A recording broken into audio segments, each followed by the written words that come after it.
हमारे साथ कांग्रेस पार्टी के वरिष्ठ नेता तारिक अनवर साहब हैं, जो खुद भी बिहार से आते हैं। लेकिन उससे पहले तारिक साहब, चर्चा जोरों पे थी कि कैप्टन साहब अमित शाह से मिलने आ रहे हैं, पर करीबी सूत्र बता रहे हैं कि वो कुछ निजी काम से आ रहे हैं और ना कि उनकी कोई गृह मंत्री से मुलाकात या अपॉइंटमेंट भी उनने मांगा है।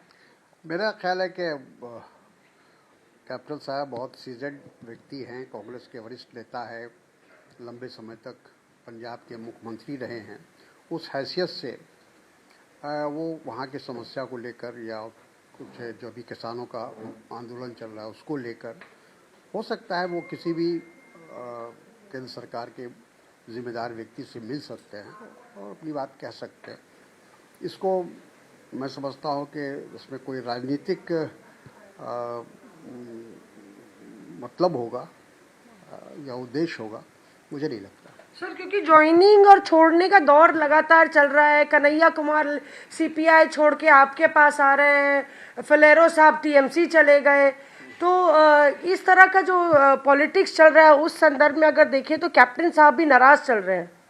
नहीं, देखिए, कांग्रेस ने कैप्टन साहब को बहुत मौके दिए और वो कांग्रेस परिवार से हैं, इसलिए मैं नहीं समझता हूँ कि चूँकि उनको मुख्यमंत्री के पद से इस्तीफा देना पड़ा इसलिए वो नाराज़ होंगे। मुझे ऐसा नहीं लगता है और चूँकि हम उनको बहुत दिनों से जानते हैं और मुझे विश्वास है कि वो कांग्रेस से को मजबूत करने के ही लिए काम करेंगे। ऐसा कोई कदम नहीं उठाएंगे जिससे कांग्रेस का नुकसान हो। दूसरी सबसे बड़ी खबर जो चल रही है कि कन्हैया कुमार आ रहे हैं, बिहार को एक नया चेहरा मिलेगा, युवा चेहरा मिलेगा। क्या आपको लगता है फर्क पड़ेगा बिहार की राजनीति में? क्योंकि भाजपा कह रही है अब टुकड़े टुकड़े गैंग की एंट्री हो गई है कांग्रेस पार्टी। देखिए, कन्हैया जी और जिग्नेश दो युवा नेता हैं और दोनों ही कांग्रेस में शामिल होने वाले हैं। जहाँ तक के कन्हैया जी का सवाल है, वो बिहार से आते हैं ज़रूर, लेकिन उनकी जो छवि है वो पूरे देशव्यापी है। उन्होंने अपनी एक जगह राष्ट्रीय राजनीति में बनाई है।